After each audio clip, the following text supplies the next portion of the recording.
할렐루야.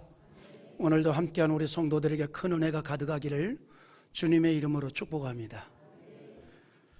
어느덧 9월 첫 주일입니다. 참 금년 여름은 더웠습니다. 아주 더웠습니다.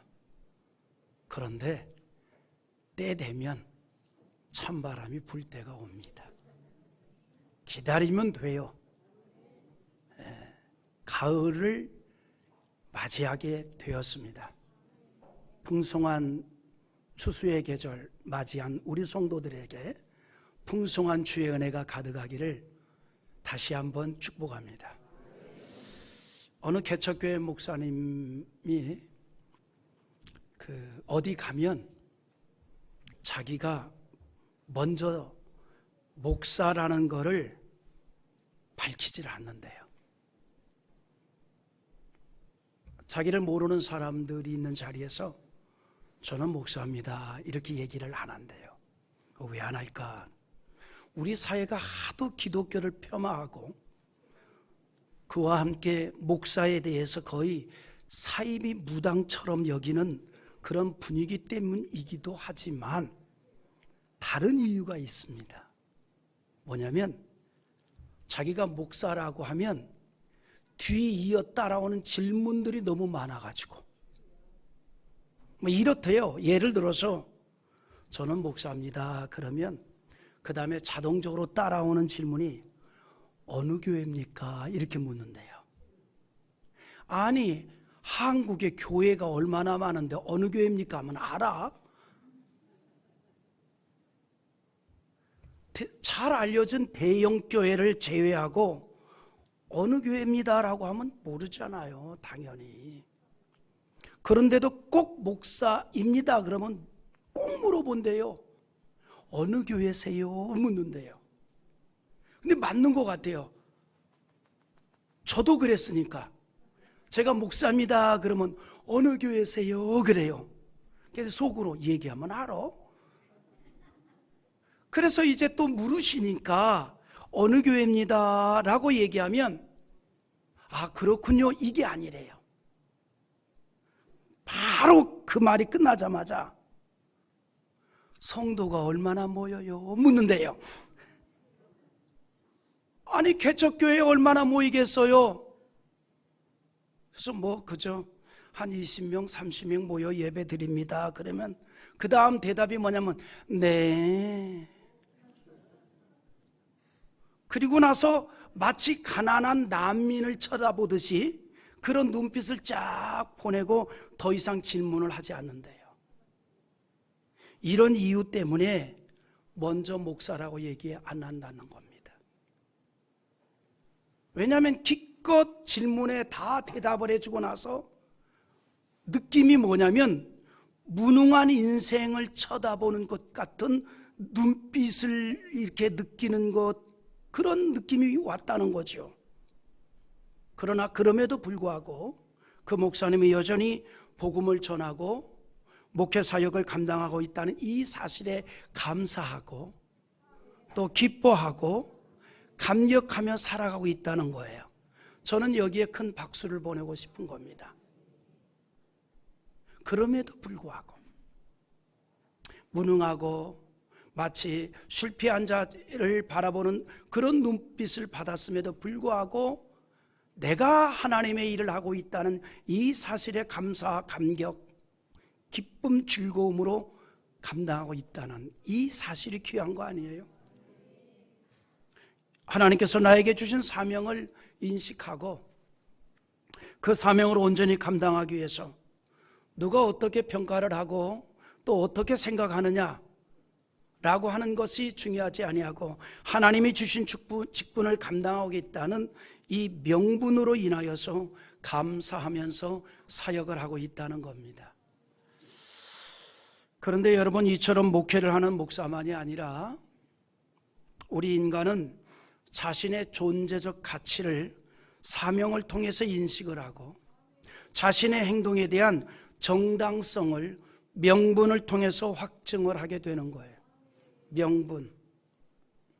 이 땅에서 나의 존재는 사명의식으로 세워지고 나의 어떤 행동은 명분의 정당성 때문에 힘을 얻게 되는 겁니다. 여러분, 그래서요, 악한 자의 어떤 악한 행동까지도 그 행동에 대해서 명분을 찾으려고 애를 쓰잖아요. 악한 자가 악한 행동을 했어요. 그럼에도 불구하고 그 행동에 대한 명분을 찾으려고 해요. 정상적인 생각으로 볼 때는 말이 안 되고 어이없는 행동이지만, 그런 행동을 하는 사람은 말도 안 되는 명분을 내세워서 당당하게 행동을 합니다. 이런 일들은 주로 인류의 역사 가운데 전쟁사에서 보게 되잖아요. 우리 최근에도 러시아가 우크라이나를 공격을 했습니다. 러시아의 우크라이나 침공은 서방으로부터 러시아의 이 안보였지만 구소련의 영토를 확보하기 위한 것이었죠.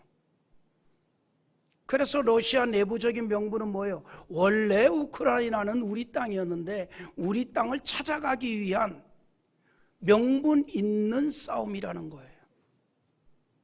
지금 중동 지역에서의 전쟁도 똑같잖아요. 하마스가 이스라엘을 상대로 선전포고 없이 대규모 침공을 감행하면서 시작된 하마스와 이스라엘 간의 전쟁, 수많은 민간인들이 피해를 입고 있습니다.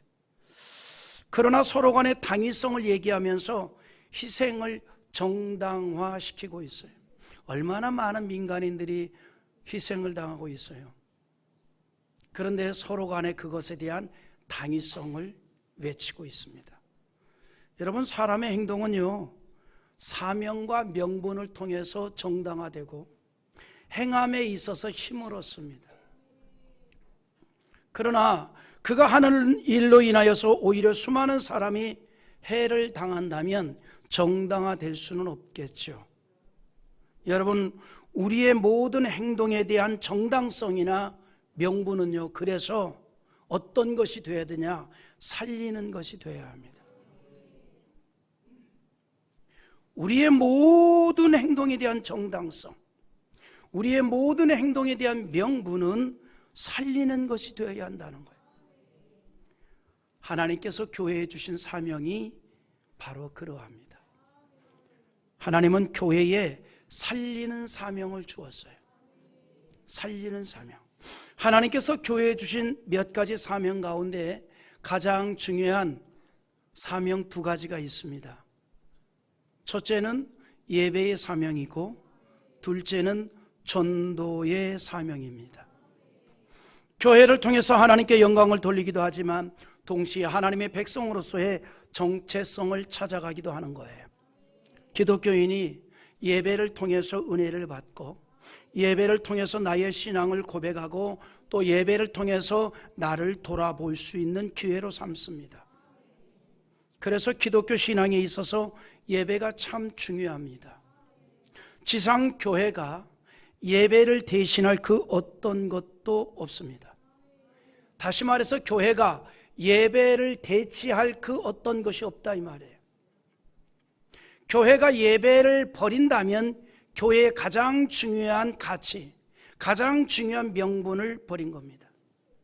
그래서 지상교회에서 가장 중요하게 여겨야 할 가치, 중요하게 여겨야 할 명분, 사명, 예배입니다.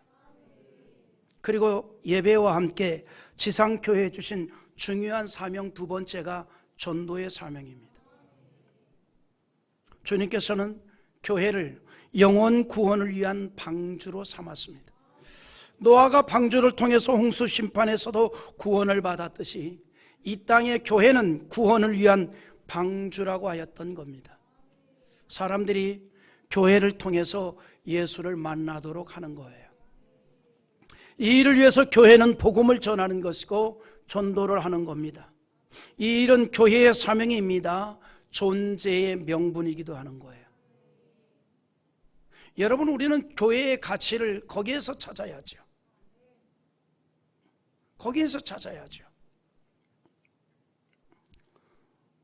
어떤 분이 그래요. 병원에 가려면 어느 병원을 가라 그래요. 왜 그 병원을 가야 되냐 그랬더니 원장님이 너무 친절하대요. 아니, 병원에 서비스 받으러 가는 거 아니잖아요. 치료 받으러 가는 거죠. 친절해서 가는 게 아니라 잘 치료해서 가야죠. 여러분 한번 물어볼게요. 여러분이 지금 좀 치료를 받으러 가는데 A병원은 원장님이 대단히 친절한데 약간 돌팔이야. 근데 B병원은 원장이 너무너무 묵뚝뚝한데 너무 치료를 잘해. 명의예요. 어디로 가겠어요? 그래도 기어이 A로 간다는 사람이 있을 거야. 병원에 치료받으러 가려면 잘 치료하는 사람에게 가야지요. 아무리 친절하면 뭐 하겠어요? 엉뚱한 거 진료하면 되겠습니까? 공개적으로 병원 얘기는 안 했습니다만 저도 예전에 너무 배가 아파가지고, 제가 아프다 그러면 굉장히 아픈 거거든요. 애지가 안 하면 저는 참어요. 왜냐하면 귀찮아 갖고 게으르잖아요. 그래서 이제 식은땀도 나고 숨이 안 쉬어져 가지고 병원을 갔어요. 그랬더니 대장염이래. 그래서 약을 줘서 왔는데 더 아픈 거예요. 또 갔어요. 왜 왔냐요? 대장염인데 또 왔어요. 그런데 이제는 아예 그냥 혼수 상태가 됐어요. 그래서 갔어요. 맹장이 터지기 직전이래요. 그래서 수술했어요. 다른 닥터가 짜증나서 이틀 만에 나왔어요. 수술하고 나서. 그럼 며칠 후에 실밥, 그 당시에는 그렇게 실밥을 이렇게 뜯어야 되잖아요. 그래도 내가 면도칼로 내가 뜯으려다가 그냥 갔어요. 뜯으시오 하고. 아무리 친절하면 뭐예요? 잘 치료하는 사람한테 가야죠. 교회로서의 가장 중요한 게 뭘까요? 그거는 교회의 사명입니다. 그건 예배의 사명이고 전도의 사명이에요. 이 일을 위해서 교회는 복음을 전하는 것이고 전도를 하는 것이고 교회의 사명이요 존재의 명분입니다. 그래서 바울 사도가 디모데후서 4장 2절에 이런 얘기를 합니다. 너는 말씀을 전파하라. 때를 얻든지 못 얻든지 항상 힘쓰라. 범사에 오래 참음과 가르침으로 경책하며 경계하며 권하라. 이렇게 말합니다. 항상 말씀을 전하래요. 때를 얻든지 못 얻든지 항상 힘쓰래요. 복음 증거의 사명을 통해 영혼을 구원하기 위하여 예수님께서 승천하시면서 세상 끝날까지 교회와 함께 한다라고 약속했습니다. 그러므로 이 땅에 살아가는 모든 기독교인은 복음 증거라는 사명을 받은 전도의 사명자들입니다. 기독교인이 예수를 구주로 만나게 되면 나타나는 현상이 뭘까요? 예수를 증거하게 되잖아요. 핍박자였던 사울의 삶이 우리에게 그걸 보여주었잖아요.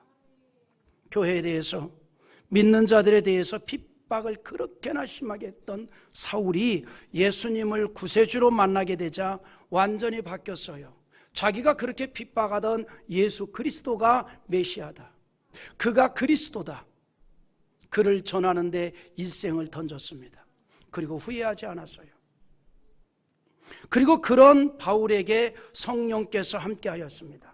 때를 따라 능력을 나타냈고 기적을 보였습니다. 심지어는요, 아주 희한한 이적도 보여요. 사도행전 19장 12절 한번 읽어볼까요? 심지어 사람들이 바울의 몸에서 손수건이나 앞치마를 가져다가 병든 사람에게 얹으면 그 병이 떠나고 악귀도 나가더라. 바울의 손수건을 가져다가 병든 자에게 얹으니까 막 그 질병이 떠나가고 귀신이 떠나가더라고요. 저도 그럴까 해서 손수건 넣고 다녔는데 한 번도 그런 일이 안 나타나서 이제는 손수건 안 갖고 다닙니다.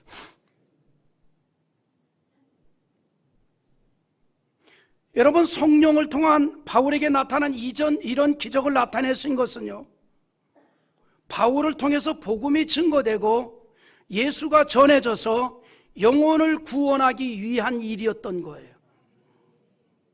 바울의 전도 사역에서 기적은요, 기적 자체가 목적이 아니라 복음이 증거되기 위한 방편입니다. 사도 바울도 그걸 알았어요.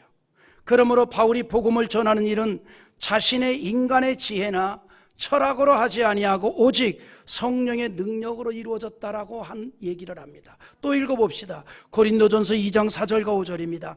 내 말과 내 전도함이 설득력 있는 지혜의 말로 하지 아니하고 다만 성령의 나타남과 능력으로 하여 너의 믿음이 사람의 지혜에 있지 아니고 다만 하나님의 능력에 있게 하려 하였노라.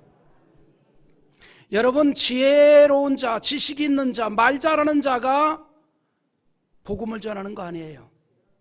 예수 만난 뜨거운 감격으로 충만한 자가 예수를 전할 수밖에 없습니다. 반사적 행동이에요. 반사적 행동. 여러분이 어느 식당에 가가지고 무엇을 맛있게 먹었으면 그 입이 가만 안 있는다고. 야, 어느 식당 갔더니 정말 맛있더라. 물론 뭐 맛없는 사람이 없는 사람도 있지만 그 입이 가만 안 있는다고요. 예수를 뜨겁게 만나면 반사적으로 나타나는 행동은 그 예수를 전할 수밖에 없습니다. 바울이 예수를 뜨겁게 만났거든요. 그래서 전하는 겁니다. 사람들이 생각합니다. 바울이 굉장히 지적인 사람이고 식자잖아요. 그래서 그 지혜로 저렇게 전하는 줄 아는데 바울이 그걸 막습니다.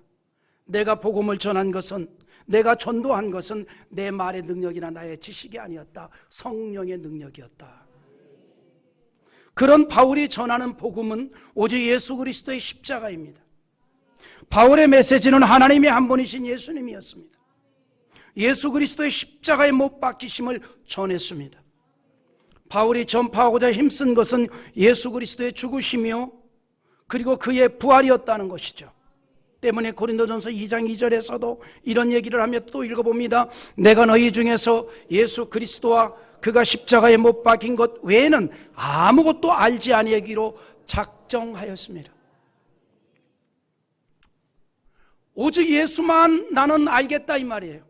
이 말이 무슨 말인 거냐? 나는 예수 외에는 모르겠다 이 말이죠. 그런 분들이 있죠. 여러분들에게 아이 저 사람은 교회밖에 몰라. 그거 조롱하는 말 같이 들리지만 하나님 편에서는 잘 살고 있는 거예요. 바울이 그랬단 말이에요. 저 사람은 예수밖에 몰라. 그래서 뭐라고까지 얘기했어요? 예수의 미친 자라 그랬어요. 뭐밖에 몰라서 예수밖에 모르거든요. 여러분들 가운데 종종 교회에 미친 자라는 소리들 듣는 사람들이 있을 거예요. 주님밖에 몰라요. 바울이 그랬다는 겁니다. 스스로도 그랬어요. 다른 건 나는 알지 않기를 원하노라. 오직 예수만 알겠고 예수만 전하기를 원한다는 거예요. 그래서 십자가에 달린 그리스도 외에는 아무것도 알지 아니하기로 나는 마음을 먹었다 이 말입니다. 그런데 이 바울을 말이죠, 세상적으로 판단한다면 그는 예수를 만난 이후 폭망한 인생이에요. 바울은 예수를 만난 이후 폭망한 인생입니다. 조금도 자랑거리를 찾을 수 없는 그러한 인생이잖아요. 여러분, 바울에게서 세상적으로 자랑할 게 뭐 있습니까? 재물도 없죠. 세상 지위도 없죠. 뭐 이렇게 자랑할 게 하나도 없어요. 아무것도 자랑할 게 없어요. 하지만 그런 자신의 처지에 대해서 비굴해하지 않았습니다. 당당했습니다. 심지어 뭐라고까지 얘기했냐면 너희는 나를 좀 본받으라. 나를 본받으라. 여러분, 사도 바울을요, 세상적으로 본다면 본받을 거 하나도 없어요. 여러분 자녀들을 데리고 가면서 노숙자를 바라보면서 얘야 저런 사람을 본받으면서 살아야 된다 이렇게 말하는 사람 없잖아요.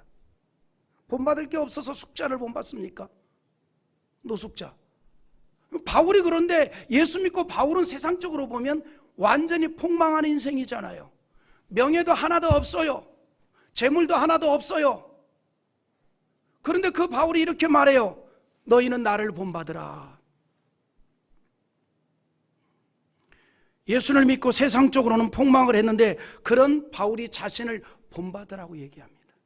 고린도전서 11장 1절 한번 읽어봐요. 내가 그리스도를 본받는 자 된 것 같이 너희는 나를 본받는 자 되라. 바울은 우리가 알고 있듯이 장래가 촉망되었던 청년이었습니다. 당시 유대인들에게 가장 존경을 받았던 최고의 스승 가말리엘의 수제자입니다. 또 로마의 시민권자였습니다. 황제의 그늘 아래에서 보호를 받을 수 있는 권리가 있는 사람입니다. 하지만 예수를 만나서 세상적으로 보면 실패한 사람처럼 되었습니다. 그런데 당당하게 말합니다. 나를 본받으라. 강조합니다. 바울이 무엇을 본받으라고 할까요?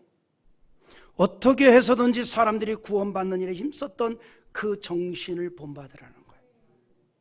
바울은 예수 그리스도의 종이 되었고 복음을 증거하고 있다는 그 사실에 대해서 큰 자부심을 가지고 있었어요. 복음 증거를 위해서 보냄받은 사도가 되었다는 사실에 자긍심을 가지고 있었다는 겁니다. 사도 바울은 자신을 예수 그리스도의 사도로서 하나님의 일을 하는 사역자로 말했습니다. 그리고 그것에 대해서 자긍심이 있었고 자랑을 했습니다.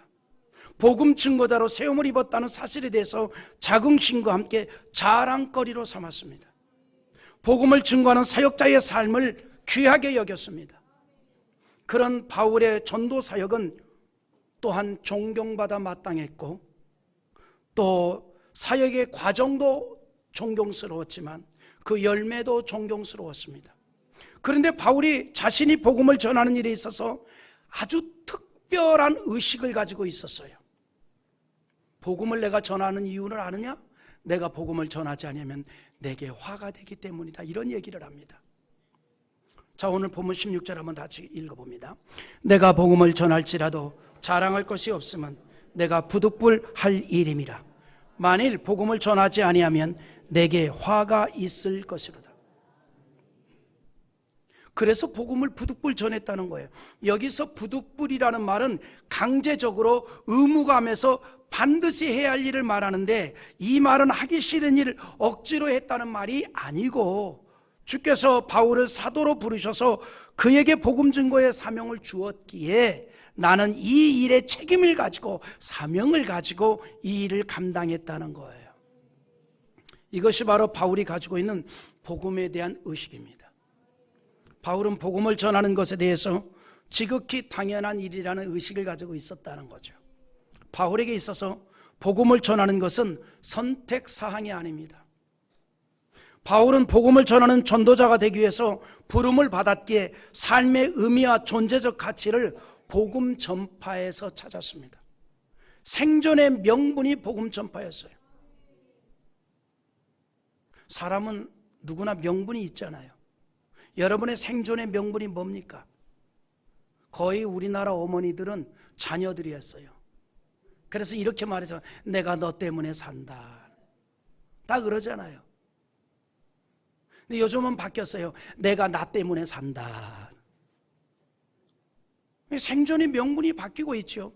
여러분, 생존의 명분이 뭐예요? 바울의 생존의 명분은 딱 하나입니다. 그리스도의 복음이 전해지는 거였어요. 어떻게 하면 그리스도의 복음이 전해질까? 어떻게 하면 나를 통해서 더 많은 영혼이 구원받을 수 있을까? 어떻게 하면 더 많은 영혼들이 하나님의 백성이 될 수 있을까? 그래서 심지어 그는 이렇게 말합니다. 만일 복음을 전하지 않으면 내게 화가 있을 것입니다. 그는 복음을 전하지 않으면 화가 있을 것이라고 생각할 정도로 오직 복음을 증거하는 일에 인생을 걸었습니다. 복음을 증거하지 않는다면 재앙을 당할 것이라고 고백을 할 정도입니다.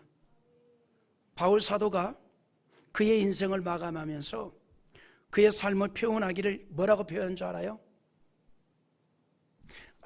이제 내 생명 다 됐다. 이제 나도 살 만큼 살았다. 이런 얘기한 게 아니라 이렇게 얘기합니다. 복음 증거하는 일을 이제 마쳤다. 이렇게 말해요. 그러니까 그 말이 무슨 말이면 자기의 생존의 의미는 오직 복음을 전하는 거라는 거예요. 그 생존이 끝났다, 복음 증거가 끝났다, 이렇게 동일하게 여겼던 겁니다. 그래서 사도행전 20장 24절에 이런 얘기를 합니다. 우리 한번 또 읽어봅시다. 내가 달려갈 길과 주 예수께 받은 사명 곧 하나님의 은혜의 복음을 증언한 일을 마치려 하면은 나의 생명조차 조금도 귀한 것으로 여기지 아니하노라. 이처럼 바울 사도는 그의 인생의 존재의 의미를 오직 복음을 전하는 것으로 말했습니다. 복음 증거가 맞춰지는 그날이 바울이 죽음을 맞이하는 날이라고 하였습니다. 그런데 복음 증거에 대한 바울의 의식은 바울로 끝나지 않았습니다. 모든 하나님의 자녀들, 즉 기독교인의 의식이 되어야 하고 저와 여러분의 의식이 되어야 하고, 이것이 바로 교회의 중요한 사명입니다. 교회가 이 땅에 존재하는 이유가 여기에 있습니다. 하나님의 자녀로 부름받은 우리가 복음을 전하는 것은 그래서 마땅한 일이라는 거예요. 의무와 사명입니다. 복음을 증거하는 것은 기독교인에게 맡겨진 당연한 의무입니다. 우리의 삶은 복음을 위한 것이 되어야 합니다. 바울이 말한 대로 그것은 선택사항이 아니고 마땅히 해야 할 일입니다. 흔히 우리 기독교인들이 예수를 닮아가기를 원한다 이렇게 말하잖아요. 예수 닮기를 원한다. 그래서 찬송도 그렇게 부르지 않습니까? 예수 닮기 원합니다. 진심으로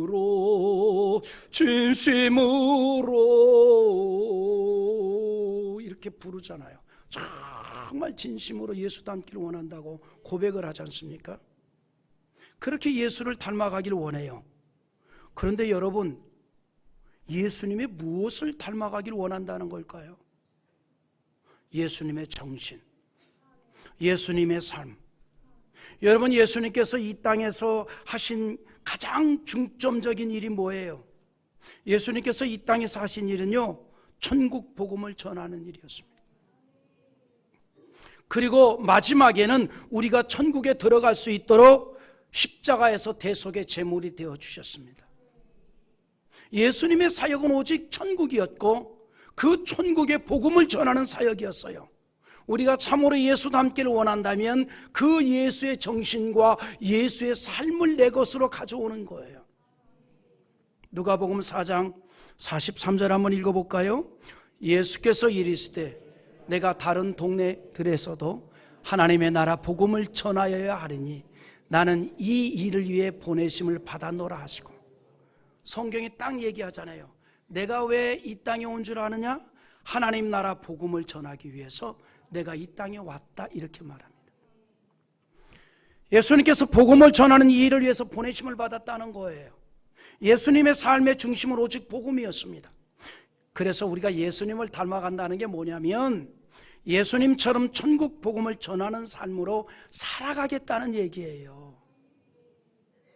우리는 이러한 사실을 이스라엘의 역사와 사도행전에서 나타난 사건을 통해서도 발견하게 됩니다. 구약시대 이스라엘을 선민으로 택하신 것은 그 민족을 통해서 속죄의 사역을 이루실 예수님을 이 땅에 보내시기 위함이었고, 또한 이방인들에게 하나님을 알리는 사명을 위해서 이스라엘 민족을 선민으로 택했습니다. 그러므로 이스라엘 민족이 가장 어려움을 당할 때가 언제인 줄 알아요? 이방인들에게 하나님을 알려야 할 자들이 오히려 이방신을 섬길 때였습니다. 하나님을 알려야 할 이스라엘이 그 일을 못하고 오히려 이방신을 따를 때에 이스라엘이 민족적으로 어려움을 당했던 것을 구약의 역사가 우리에게 보여주었습니다. 바울은 그런 맥락에서 만일 복음을 전하지 않으면 내게 화가 있을 것이미로다 라고 하였던 겁니다. 이스라엘 민족이 선민으로서 이방 민족에게 하나님을 알리는 것이 당연하듯이 하나님의 자녀된 우리가 이방인들에게 복음을 증거하는 것은 지극히 당연한 일입니다. 그러므로 구원받은 모든 기독교인은 복음 증거의 사명자로 부름을 받은 겁니다. 예수님은 승천하시면서 복음 증거의 사명을 말씀했습니다. 복음을 전하고 예수를 증거하는 일은 기독교인의 사명이고 교회가 세워지는 명분입니다. 교회가 세워지는 명분이에요. 예전에 어느 교회가 예배당을 지었어요. 장로교회가. 근데 한 블록 뛰고 그 한 블록에 감리교회가 또 예배당을 지었어요. 그러니까 사람들이 지나가면서 아이 장 교회가 여기 있는데 한 블록 뛰고 또 교회가 있느냐. 근데 어느 날 그 감리교회 현수막이 이렇게 크게 붙었어요. 아직도 구원받을 영혼이 너무나 많이 있습니다. 나는요 그 현수막을 딱 보는 순간 가슴이 쾅쾅 뛰었어요. 그래, 아직도 구원받을 영혼이 너무나 많구나. 예수님이 베드로에게 사람 낚는 어부라고 했잖아요. 어떻게 보면 물고기란 말이죠. 세상을 바다라 그랬어요. 여러분들은 잡혀온 물고기. 근데 바다를 가서 보면 안 잡힌 물고기가 아직도 너무나 많은 거예요. 너무나 많은 거예요. 그래서 우리 교회 앞에도 교회가 세워지면 좋겠고 더 많은 교회가 세워지기를 저는 기대합니다. 더 많은 목회자 후보생들이 나왔으면 좋겠고 더 많은 목사들이 나왔으면 좋겠고 그들이 다 교회를 개척을 하고, 왜냐하면 아직도 구원받을 영혼들이 세상엔 너무나 많이 있기 때문이에요. 할렐루야. 여러분, 아직도 세상엔 구원받을 영혼들이 너무나 많이 있습니다. 이 말은 아직도 교회가 감당해야 될 일들이 너무나 많이 남아있다는 거예요. 이것이 바로 교회가 세워지는 명분입니다. 그런데 17절에서 매우 의미 있는 말을 했어요. 내가 자의로 이것을 행하면 상을 얻으려니와 내가 자의로 아니한다 할지라도 나는 사명을 받았노라. 바울이 복음을 전하는 일이 하나님의 뜻에 의해서 이루어진 일이라고 하였습니다. 그러나 분명한 사실은 바울은 복음 증거를 위한 사명을 받았다는 사실에 확증을 합니다. 그래서 그는 자신의 삶의 의미를 오직 복음 증거를 하는 것에 두었던 거예요. 그래서 19절에 이렇게 얘기하는데 같이 한번 읽어봅니다. 내가 모든 사람에게서 자유로우나 스스로 모든 사람에게 종이 된 것은 더 많은 사람을 얻고자 함이라. 이 말이 무슨 말이냐면, 한마디로 말하자면 자신의 삶을 위한 것이 아니라 복음이 증거되는 일에 유익이 되도록 그의 삶을 살아갔다는 거예요. 바울은 자신의 삶이 얼마든지 자유로울 수 있었지만 그러나 그렇게 하지 않았다는 겁니다. 그것은 더 많은 사람들이 복음을 들을 수 있도록 하기 위해서라는 거예요. 바울은 복음을 위하여서 자신의 존재를 완전히 부정했습니다. 자신의 정체성을 오직 복음이 증거되는 것에서 찾았다는 겁니다. 이것이 복음 증거에 대한 바울의 의식입니다. 바울은 인생의 포커스를 복음에 두었어요. 오로지 복음이 전해지는 것만을 생각했습니다. 기승전결 오직 복음 증거입니다. 바울은 오로지 복음이 증거되고 사람들이 구원받는 일에만 관심이 있었고 자신의 존재적 가치를 거기에 두었다는 거죠. 사도 바울은 주체성을 다 버렸어요. 주관이 전혀 없는 사람처럼 되었어요. 하지만 변치 않는 명분이 있었고 뚜렷한 인생의 목적이 있었습니다. 그것은 자신을 통해 영원히 구원받는 일입니다. 이 일에 나는 사명을 받았다라고 외칩니다. 바울은 주체성이 없는 것처럼 살았지만 영혼을 구원하려는 목적의식은 분명했습니다. 자신의 수고로 인하여 많은 사람이 예수를 만나게 되고 자신의 희생으로 인하여 몇 사람이라도 생명의 주를 알게 된다면 기꺼이 모든 수고를 하겠다는 겁니다. 그래서 22절에 이런 고백을 하죠. 또 읽어봅니다. 약한 사람들에게 내가 약한 자와 같이 된 것은 약한 자들을 얻고자 하며 내가 여러 사람에게 여러 모습이 된 것은 아무쪼록 몇 사람이라도 구원하고자 함이. 몇 사람이라도 어떻게 해서든지 구원하려고. 우리 성도들이 또 우리 작은 목자들이 목장 가족을 해서 애를 많이 쓰잖아요. 수고를 많이 하잖아요. 이유가 뭐예요? 어떻게 해서든지 믿는 자들은 더 신앙생활을 잘하도록 하기 위해서, 어떻게 해서든 안 믿는 자들은 예수를 만날 수 있을까 하는 그런 마음이잖아요. 바울이 그랬다는 겁니다. 그래서 로마서 1장 14절과 15절에 이런 말을 해요. 또 읽어봐요. 헬라인이나 야만인이나 지혜 있는 자나 어리석은 자에게 다 내가 빚진 자라. 그러므로 나는 할 수 있는 대로 로마에 있는 너희에게도 복음 전하기를 원하노라. 할 수만 있으면 복음 전하기를 원한다는 거예요. 이렇게까지 하였던 이유가 뭐예요? 바울은 또 이런 말을 합니다. 복음의 빚을 졌기 때문이라는 겁니다. 그래서 내가 빚을 졌기 때문에 복음을 전함으로 이 빚을 갚고 있다는 겁니다. 바울의 이 의식이 우리가 가져야 될 의식인 줄 믿습니다.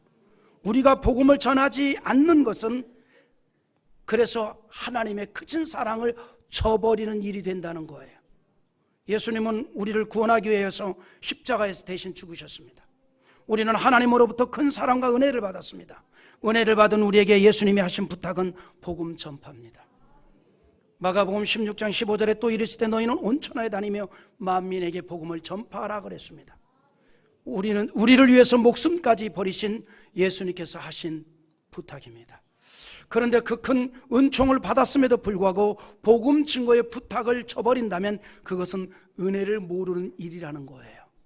하나님의 사랑을 저버리는 일입니다. 이것이 바로 바울 사도가 가지고 있는 복음에 대한 의식이었던 거죠. 온 천하보다 귀한 한 영혼이 영원한 지옥으로 들어가는 것을 보고도 그들에게 생명이 되시는 예수님을 소개하지 않는다는 것은 결코 하나님의 뜻이 아니었기 때문입니다. 우리가 하나님의 사랑을 받았습니다. 하나님의 은혜로 천국 백성이 되었습니다.